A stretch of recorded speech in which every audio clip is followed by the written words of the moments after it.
अस्सलाम वालेकुम। धन्यवाद। आज मैं आपको अंदर की बात बताऊंगा कि एटीएस ने जो जांच की थी, एटीएस ने जो क्वेश्चन किए थे सीमा से, कौन कौन से क्वेश्चंस किए, ये सारी चीज़ें मैं इसी वीडियो में बताऊंगा। अगर आप मेरे चैनल पर नए हैं तो सब्सक्राइब करें और बेल आइकन प्रेस करें। दूसरी चीज़ मैं ऐड करना चाहूँगा, जो सीमा हैदर है वो डिस्ट्रिक्ट खैरपुर मीरठ से उसका ताल्लुक़ है और मेरा भी जो है डिस्ट्रिक्ट खैरपुर मीरठ से है। तो इससे ज़्यादा जो मेरे पास ये जानकारी है, जो मेरे पास इसकी मालूमात है, और किसी के पास भी नहीं होगी। और ये जो कराची में रहती है वहाँ मैं भी रहता हूँ। तो बेसिकली मैंने उससे गांव से लेके जांच की है, उनके रिलेटिव से, उनसे कज़न से। तो अभी भी जो सीमा का कांटेक्ट है अपनी फैमिली के साथ, मतलब उनकी सिस्टर्स के साथ थोड़ा बहुत व्हाट्सएप पे है। तो उससे कुछ मालूमात कहीं से भी हमें मालूमात मिल जाती है, इंडिया से भी मिल जाती है। तो जानकारी मैं आपको बताना चाहूँगा कि सीमा हैदर जब जाती है, एटीएस के 6 बंदों ने उसके क्वेश्चंस किए।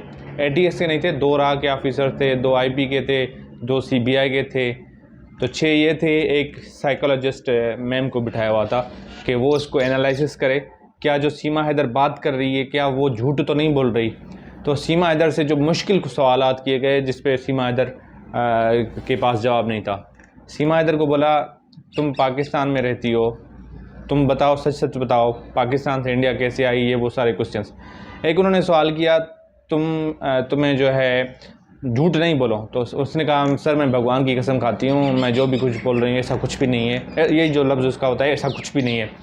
तो उन्होंने कहा, पाकिस्तान में तो बंदे जो हैं खुदा की कसम उठाते हैं, भगवान की उठाते हैं, तुम जो है किस तरह भगवान की कसम ले रही हो।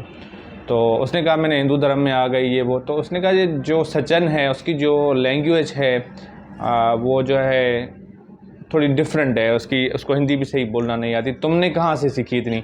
चलो तुमने हिंदी तो सीख ली, टोन कहाँ से सीखा? टोन सीखना बड़ा मुश्किल काम होता है। भले आप यूके में जाएं, यूएसए में, तो हमें टोन जो होता है, इंडियन का इंडियन होता है और पाकिस्तानी का पाकिस्तानी होता है, टोन चेंज करना बड़ा मुश्किल काम होता है। तो उस पर चुप हो गई। दूसरा ऐसे क्वेश्चन किया गया कि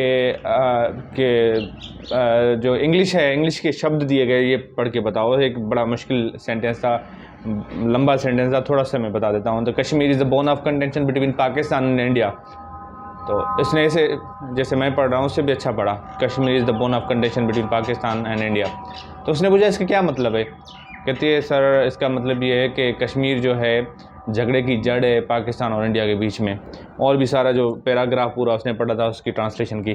तो उन्होंने कहा, तुम 5वीं क्लास पढ़ी हो, तुझे तो आईएसआई ने ट्रेंड करके भेजा है क्या? इतनी अच्छी इंग्लिश और इतनी ट्रांसलेशन तुझे कहाँ से आई? हमें तो लगता है कि तुम्हें आईएसआई ने ट्रेंड किया है। कह रहे, बॉस मैं सच बोल रही हूँ, झूठ नहीं बोल रही। तो वो और शॉक हो गए। कह रहा है, तुम गांव की एक महिला हो, तुझे बॉस कैसे पता चला? बॉस वर्ड तो ऑफिस में यूज़ होता है, तुम्हारा बॉस क्या आईएसआई का वहाँ बैठा हुआ है? तो इस पर भी जवाब नहीं। दूसरा बोला कि तेरे पास 4 मोबाइल कहाँ से आए? एक मोबाइल तुमने तोड़ क्यों दिया? तो उसने कहा, मैंने इसलिए तोड़ दिया कि मैं ट्रेस ना हो सकूं, क्योंकि पहली दफ़ा मैं नेपाल में आई थी सचिन से मिलने, और सचिन को मैंने 70,000 रुपये दिए थे, उसने मुझे नया मोबाइल लेके दिया था। तो उसने कहा कि तुझे कैसे पता चला कि मोबाइल अगर तेरे पास होगा तो वो तुम ट्रेस हो जाओगी? इसका भी इसके पास जवाब नहीं। फिर उसे और दूसरा क्वेश्चन कि तुम्हारे पास इतना पैसा कहाँ से आया? उसने कहा, सर मैंने मकान सेल किया था। कह रहा है, जिसको मकान सेल किया था उसका नाम? कह रहा है, वो मैं भूल गई हूँ। कह रहे, कैसे भूल गई हो? कह रहे, तुमने टीवी शोज़ पे बोला कि मैंने 14 लाख में मकान सेल किया है, और अब बोल रही हो 50 लाख का।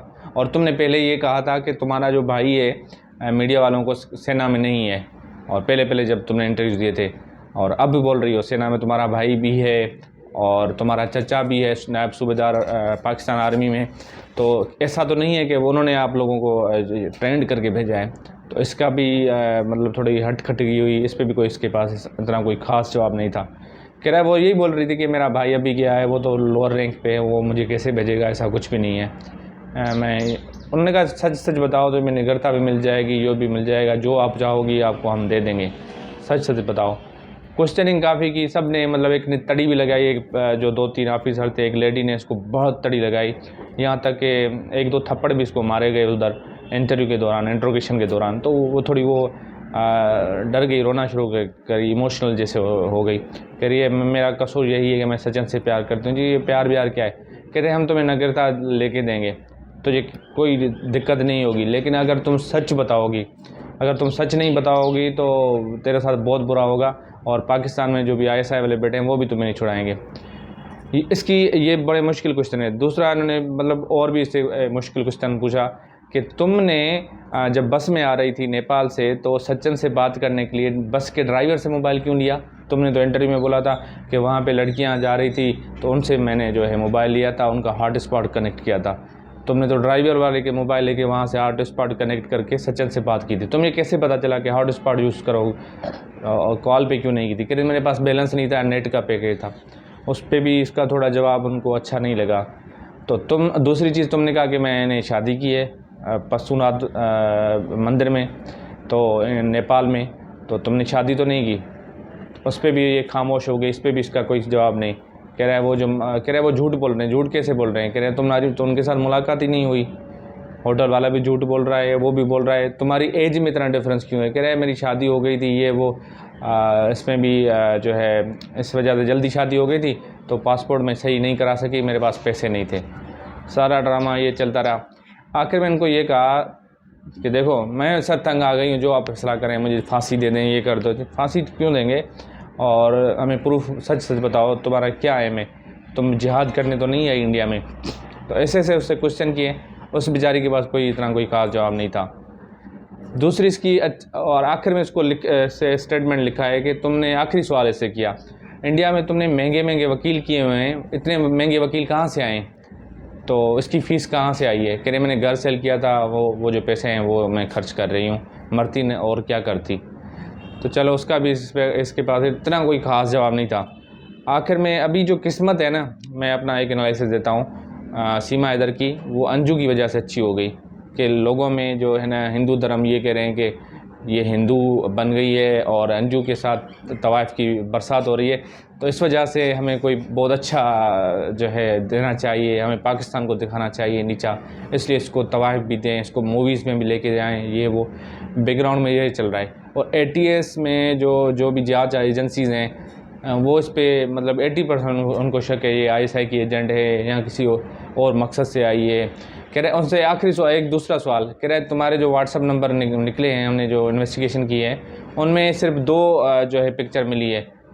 एक में लिखा हुआ है कश्मीर बन के रहेगा पाकिस्तान, कश्मीर बन के रहेगा पाकिस्तान, जो प्रोफाइल में वो लिखा हुआ है। वो कहाँ से? कह रहे हैं मुझे नहीं पता, मुझे नहीं मालूम, मुझे व्हाट्सअप का नहीं पता, ये पहले से ही कोई पिक्चर होगी। दूसरे में तुम्हारी प्रोफाइल पिक्चर है। 2 ये इसमें क्या मतलब? तुम कश्मीर के लिए तो नहीं आई यहाँ पे जिहाद करने के लिए, हनी ट्रिप करने? तो बहुत सारे सवाल थे जिसका इसके पास कोई ख़ास जवाब नहीं था। तो आपसे रिक्वेस्ट है कि अगर अभी तक आपने चैनल सब्सक्राइब नहीं किया तो चैनल को सब्सक्राइब करें और बेल आइकन लाजमी प्रेस करें।